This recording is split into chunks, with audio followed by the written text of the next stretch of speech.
Bismillahirrahmanirrahim. Assalamualaikum warahmatullahi wabarakatuh. Pada kesempatan hari ini saya akan untuk statistik review sedikit ya tentang eksperimen. Nah, kalau bicara eksperimen, bahwa ini adalah salah satu metode penelitian yang akan dilakukan oleh mahasiswa, ya khususnya mahasiswa TLM. Ya, jadi di TLM itu sebenarnya tidak semuanya berbentuk metodenya eksperimen, ya, tapi juga ada yang meneliti tentang korelasi, ya, meneliti tentang hubungan, dan juga ada yang modelnya pengamatan, ya.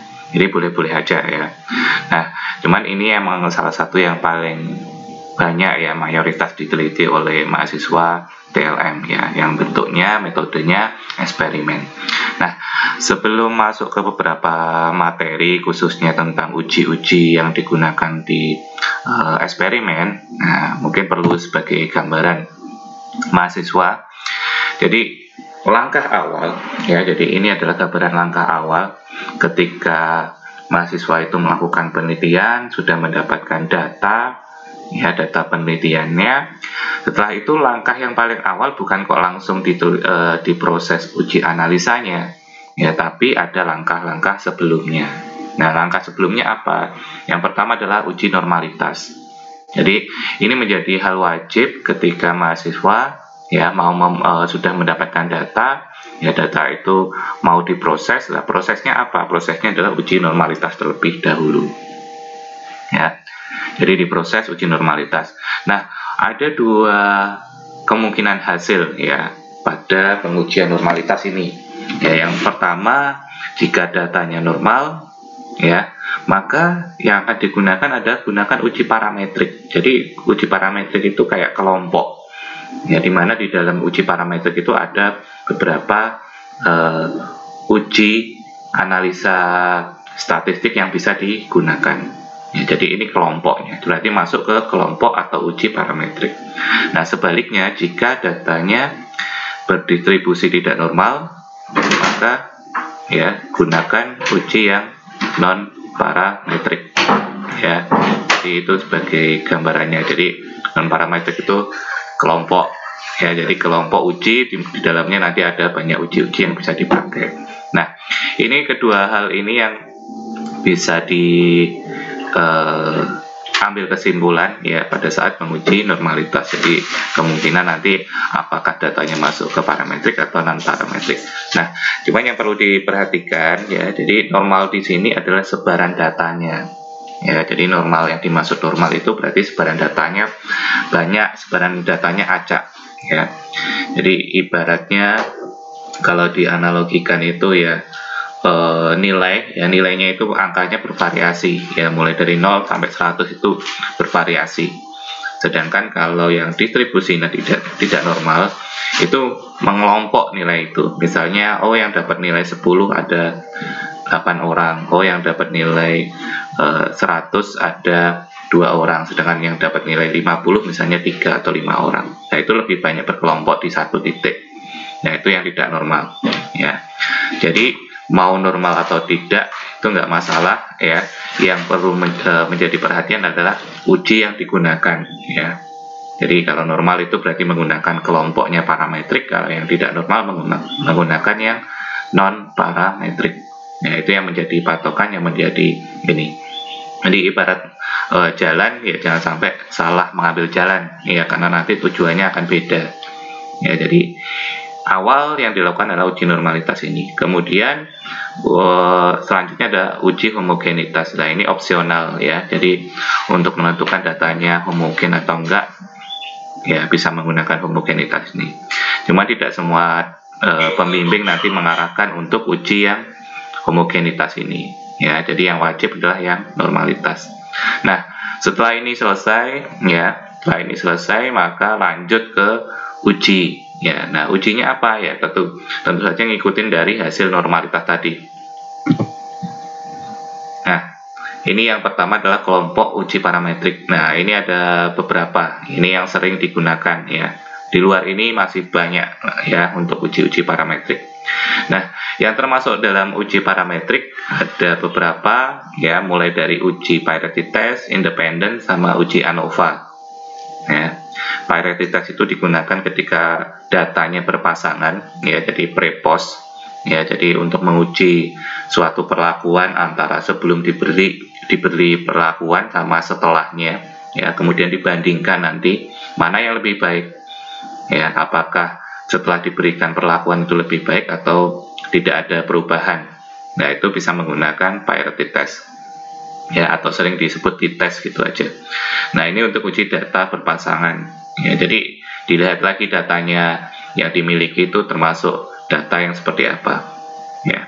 Kemudian independent t-test. Nah, ini jika datanya tidak berpasangan ya, artinya memiliki dua kelompok data ya, jadi hanya dua kelompok data. Misalnya mau membandingkan kelompok kelas A, kelas B ya, mau membandingkan antara pemberian intervensi A dibandingkan dengan pemberian intervensi B ya, intervensinya berbeda ya, ibarat satunya mau dikasih pemberian ekstrak pegagan, kemudian yang satunya diberikan ekstrak jambu ya, atau apa ya. Jadi ketika intervensinya berbeda dan kelompoknya juga berbeda, maka menggunakan yang independent t-test ini ya, sesuai namanya independent. Jadi independent itu kan mandiri ya, jadi atas sama bawah berbeda ya. Jadi nomor 1 untuk yang berpasangan, 2 ini yang kelompoknya berbeda. Kalau yang nomor 1 tadi kelompoknya 1, tapi antara yang sebelumnya seperti apa sama setelahnya diberi perlakuan seperti apa. Kemudian ketiga ada uji ANOVA. Nah, untuk uji ANOVA ini dilakukan jika data berjumlah lebih dari 2 kelompok data ya, mau datanya itu 3, 4, 5 dan seterusnya, menggunakan uji ANOVA ini ya. Jadi catatannya adalah lebih dari 2 kelompok data. Jadi hampir sama dengan yang nomor 2, cuman bedanya kalau lebih ya baru gunakan yang ANOVA ini. Jadi misalnya mau membandingkan pemberian ekstrak pegagan ya, untuk melihat profil darah dan sebagainya misalnya ya. Ada 5 kelompok ya, yang satu itu diberikan ekstraknya dengan konsentrasi 10%, yang nomor 2 20%, yang nomor 3 30%, yang nomor 4 40%, yang nomor 5 50%. Nah, itu kan kelompoknya berbeda-beda ya, menggunakan 5 kelompok yang berbeda. Nah, ini menggunakan uji ANOVA, di mana nanti akan dilihat ya dari kelima itu beda apa enggak hasilnya ya terhadap profil darah itu ya. Setelah beda, apakah dari kelima itu mana yang lebih baik ya, misalnya terhadap peningkatan nilai-nilai profil darah ya, ataupun misalnya intervensinya untuk menurunkan suatu kondisi penyakit misalnya ya. Nah, itu mana yang lebih efektif. Nah, itu bisa dilihat nanti di uji ANOVA itu. Jadi dibandingkan dari beberapa kelompok itu mana yang lebih efektif. Nah, ini adalah kelompok uji parametrik. Ya, sekali lagi kalau sudah tadi dikatakan normal datanya, berarti masuk ke kelompok ini. Nah, tinggal dicari aja mana yang tepat sesuai dengan data yang dimiliki. Ya, apakah parity test, independent, atau uji ANOVA, atau yang lainnya. Ya, nanti untuk yang lainnya nanti bisa sambil jalan ya. Kalau memang datanya tidak sesuai, tidak seperti yang 3 data ini, ya nanti bisa menggunakan data yang lain. Oke, jadi ini untuk kelompok parametrik. Nah, kemudian ini yang untuk non parametrik. Ya, jadi kalau ketika tadi datanya termasuk yang tidak normal, maka menggunakan kelompok yang non parametrik. Ya, non parametrik itu ada beberapa ini analisa uji yang dipakai ya, yang bisa dipilih nantinya. Mulai yang pertama adalah uji Wilcoxon. Jadi Wilcoxon ini jika data berpasangan ya, jadi kalau tadi melihat yang dites tadi kan juga berpasangan pre-post. Nah, ini juga sama. Ya, bedanya ya tadi kalau ini kelompoknya masuk ke non parametrik. Ya, jadi kalau datanya berpasangan, terus juga tadi hasil normalitasnya tidak normal, berarti bisa menggunakannya Wilcoxon ini. Kemudian Mann-Whitney, nah ini kebalikan dari yang tadi independent test yang di parametrik ya. Jika data tidak berpasangan atau dua kelompok data. Ya, kemudian ada uji Kruskal Wall. Kruskal Wall itu sama dengan yang kebalikannya dari yang ANOVA tadi. Ya, jika datanya lebih dari dua kelompok data. Ya, cuman ada catatan di sini jika skala datanya berupa interval atau rasio. Jadi yang misalnya datanya berupa rentang, ya rentang nilai dan sebagainya. Jadi bisa menggunakan ini. Kemudian ada lagi uji Cochrane. Cochrane itu apa? Lebih kepada tadi dua kelompok data, ya lebih dari dua kelompok data plus ya skala datanya berupa nominal. Ya, jadi nominal itu dua pembanding, ya dimana stratanya sama kan. Ya. Kemudian uji Friedman. Nah ini jika lebih dari dua kelompok data dan jika skala datanya ordinal, ya atau bertingkat, ada tingkatannya, ada grade-nya. Ya. Nah ini jadi nomor 3, 4, 5 ini satu tipe ya untuk lebih dari dua kelompok data, cuman yang membedakan adalah skala datanya. Ya, jadi yang diperhatikan tinggal skala datanya. Ketika datanya interval rasio pakai Kruskal, ketika nominal pakai Cochrane, kalau yang ordinal pakai yang Friedman. Ya itu yang bisa menentukan nanti mau pakai analisa uji yang mana. Nah, jadi ini gambaran awal ya. Jadi sekali lagi kalau sudah punya data uji normalitas, dari situ nanti akan dapat kesimpulan apakah menggunakan kelompok parametrik atau non parametrik. Baru bisa menentukan pilihan-pilihan tadi ya, baik yang parametrik maupun pilihan uji di non parametrik. Ya. Oke, jadi dari sini sudah harus ada gambaran ya. Berarti nanti proses awalnya ya bisa mengerjakan analisa datanya itu ketika sudah mendapatkan data terlebih dahulu, baru dapat diproses ya.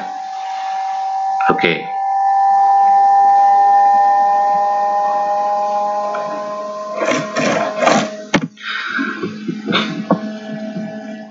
Oke, kita akan lanjut ke materi yang berikutnya ya.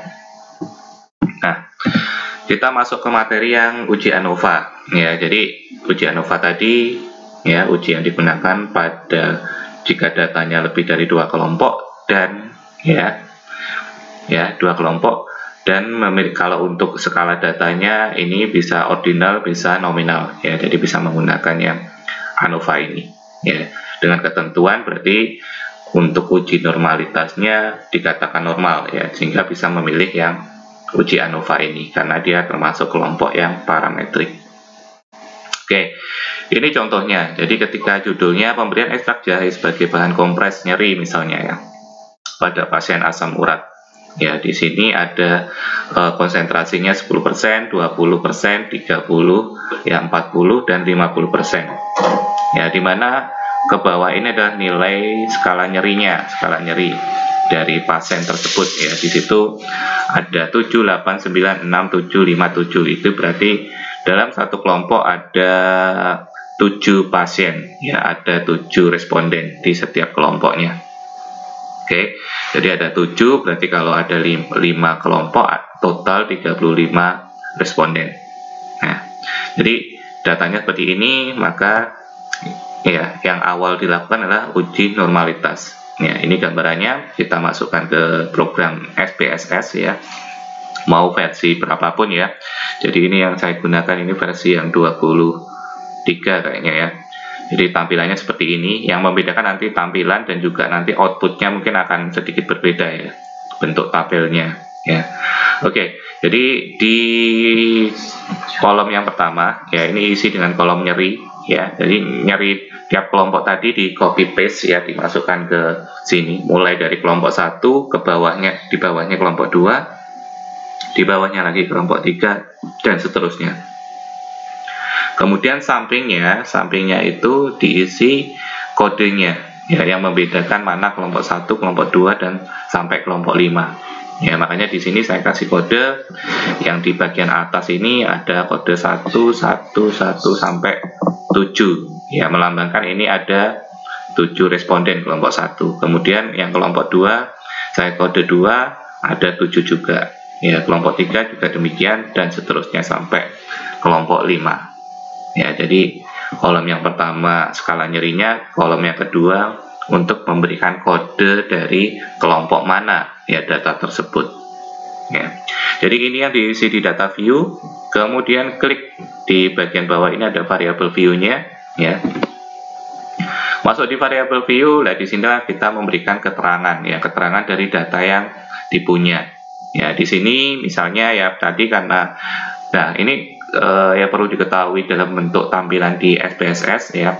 Ketika di data view itu bentuknya kolom ya, jadi ada 2 kolom, maka yang di variabel view maka yang muncul ada 2 baris. Ya, jadi dia kebalikan ya. Jadi kalau di data view-nya bentuknya kolom ya, kolom-kolom ke samping kanan terus ya. Kalau yang di variabel bentuknya baris, jadi baris ke bawah ya. Nah, baris ke bawah ini melambangkan data yang di kolom pertama, sehingga kita memberi keterangannya tadi adalah nyeri atau skala nyeri juga boleh ya. Jadi nama sama label ini bisa ditulis sama ya, cuman bedanya kalau di label ini nanti terkait outputnya ya. Jadi di output nanti akan muncul sesuai nama yang di label ini ya, tingkat nyeri misalnya. Kemudian yang kolom yang kedua diisi kadar jahe ya. Sedangkan untuk nama ini hanya untuk memudahkan ya, ketika peneliti memasukkan data tadi, nanti di bagian atas dari kolom tadi akan ada keterangan, sehingga di sini untuk nama di sini tidak perlu ditulis panjang, cukup penjelas aja atau singkatan aja ya, karena nggak bisa juga kalau terlalu panjang dan juga ada spasinya, apalagi ini nggak akan bisa terinput ya. Jadi hanya 1 kata ya untuk nama ini, jadi boleh disingkat. Oke, kemudian tipe ini akan otomatis ya, ketika data Anda berupa angka maka dia akan otomatis ke numerik. Sedangkan kalau datanya berupa tulisan, berupa kata-kata, dia akan berubah ke string. Ya, jadi ini akan menyesuaikan data yang di input. Width ini berarti lebar dari satu kotaknya ya, satu kolom tadi, satu kotaknya. Ya, ini berarti ada 8 ini menunjukkan 8 huruf. Ya, jadi kalau misalnya Anda menginput angka dengan digit 9, digit 10 dan sebagainya, atau mungkin menggunakan datanya berupa tulisan, ya tulisannya itu menggunakan 10 kata, ya nanti bisa disesuaikan di sini, width-nya ini ditambah, ya sehingga datanya akan penuh muncul di data view. Oke, kemudian desimal nanti bisa disetting 0 ya, kalau memang tidak membutuhkan desimal di data yang diinput, dibuat 0. Ini bisa nanti diatur ya, tinggal ada kliknya ke bawah 0, ke atas ya bisa nambah nanti 0-nya 1, 2 ataupun 3 dan seterusnya. Kemudian tadi label sudah, value. Nah, di value ini yang diklik nanti di kadar jahe tadi.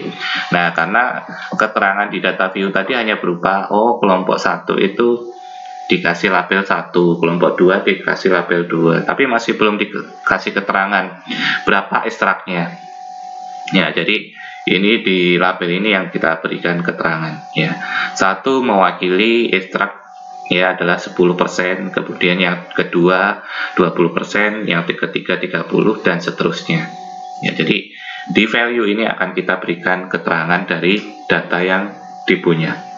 Begitu juga nanti ketika menginput kelompok ya, misalnya mau datanya itu jenis kelamin, mau itu pendidikan dan sebagainya ya, ketika itu dibuat kita sebutnya coding ya, jadi di coding atau di kode ya dengan angka tadi 1, 2, 3, 4 dan seterusnya. Nah, itu perlu dikasih keterangannya di value ini, sehingga nanti outputnya tabel yang keluar nanti tidak berupa angka tapi sudah berupa keterangan sesuai dengan data yang diinginkan ya. Dalam hal ini misalnya kalau ini ya muncul nanti yang 10% berapa, yang 20% berapa dan sebagainya. Jadi bukan lagi angkanya ya, angka 1, 2, 3 ya, karena kalau angka 1, 2, 3 nanti orang bingung membaca ini apa 1, 2, 3 itu ya. Oke, sedangkan yang lainnya ini dibiarkan kosong ya, karena dia akan otomatis. Jadi yang penting adalah di value-nya kita sudah kasih keterangan. Oke, lanjut. Nah, kita masuk ke rumus dari normalitas ya, deskriptif, kemudian explore ya. Jadi untuk gambaran, jadi normalitas itu ada banyak rumusnya ya. Ada Squinus, ada Kolmogorov ya, ada juga banyak lah nanti di kesempatan lain nanti akan saya review sedikit ya untuk normalitas itu. Nah, ini hanya salah satu rumus, salah satu yang digunakan pada pengujian normalitas ini. Jadi ini explore, tinggal diklik ya sesuai dengan yang digambar ya, normalitas plotnya diklik, stem dan leaf-nya juga ya, kemudian klik continue. Nah, nanti akan muncul tabel seperti ini. Nah, ini salah satu ketika kita menggunakan yang uji Shapiro-Wilk dan Kolmogorov. Jadi akan muncul dua tabel. Jadi ini dua tabel, dua rumus yang berbeda. Nah, mana yang akan kita pakai? Nah, itu kita kembalikan ke data yang dipunya. Ya, banyak sumber yang menjelaskan ya. Jadi memang nanti akan mungkin bisa dicari referensinya ya yang sesuai. Cuman kalau saya pribadi ya saya menggunakan seperti ini. Jadi kalau Shapiro-Wilk itu digunakan ketika data Anda itu kurang dari 50 ya. Jadi kalau kurang dari 50 gunakan Shapiro-Wilk ini. Ya, dia dianggap lebih akurat ya datanya. Sedangkan kalau yang Kolmogorov ini digunakan ketika data atau respondennya itu lebih dari 50 ya. Nah, karena tadi 35 ya, karena ada 5 kelompok masing-masing 7 responden, jadi 35 totalnya. Nah, gunakan yang Shapiro-Wilk ini. Nah, di Shapiro-Wilk ini yang dilihat adalah nilai signifikannya ini. Nah, ini kita langsung ke lingkaran merah ini. Nah, di sini kita bisa lihat, oh untuk yang tingkat nyeri dengan konsentrasi 10% ya, kadar jahenya nilainya 0,819 ya. Jadi di depan titik ini selalu ada angka nolnya ya, kita bacanya seperti itu, 0,064, 0,429, 0,062, 0,099 ya. Nah, dikatakan ujiannya itu normal ketika ya nilai dari signifikannya ini lebih dari 0,05 ya. 0,05 itu adalah 5% ya. 5% itu dari mana? 5% itu adalah dari tingkat kesalahan.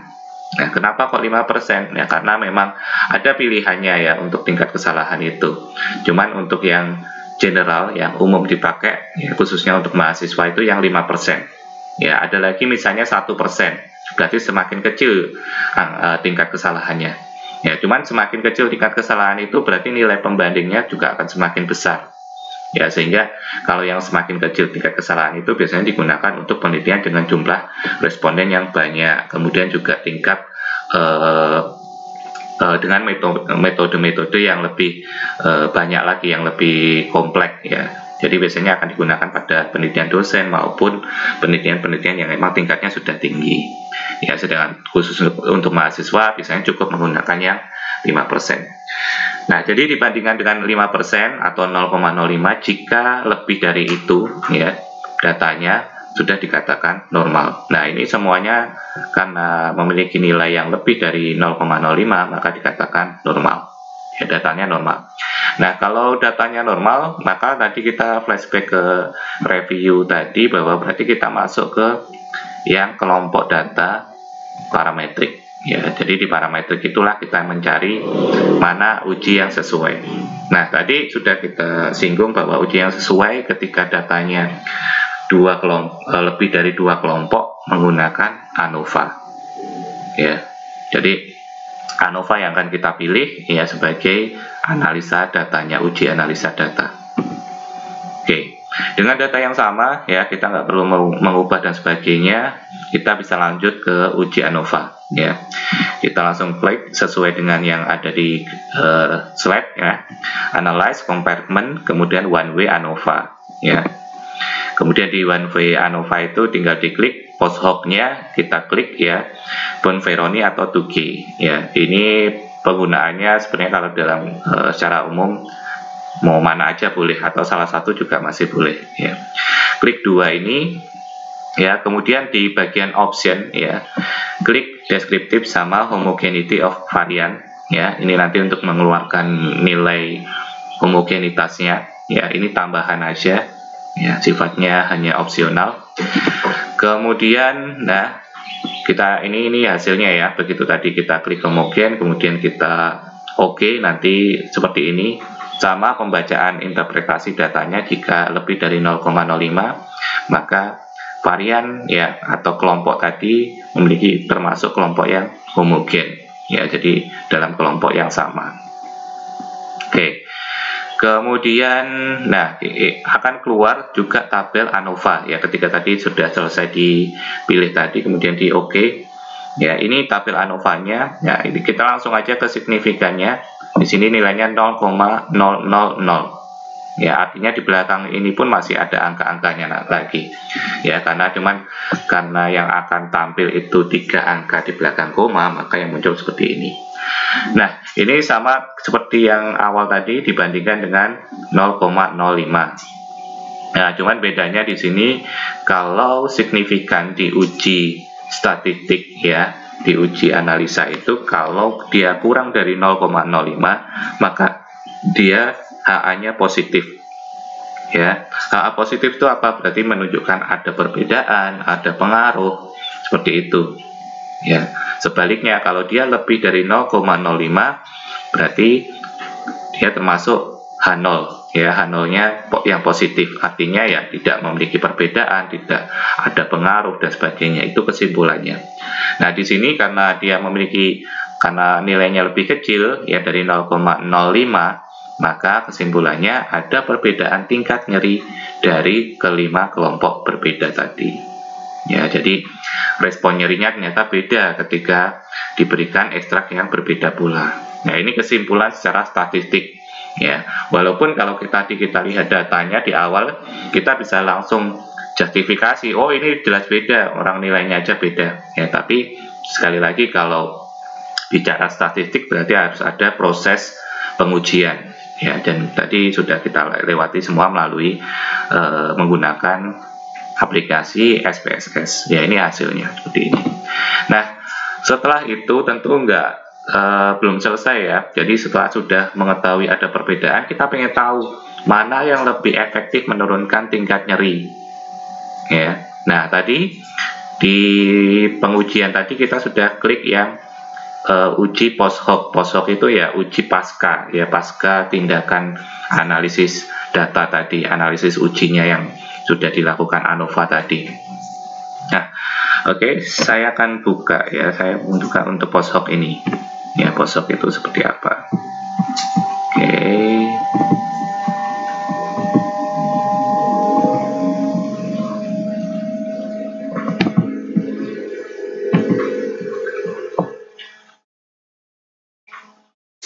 Oke, jadi gambaran post hoc seperti ini ya. Ini keluar hasilnya juga tadi ya, dalam satu proses tadi keluar nilai ini juga.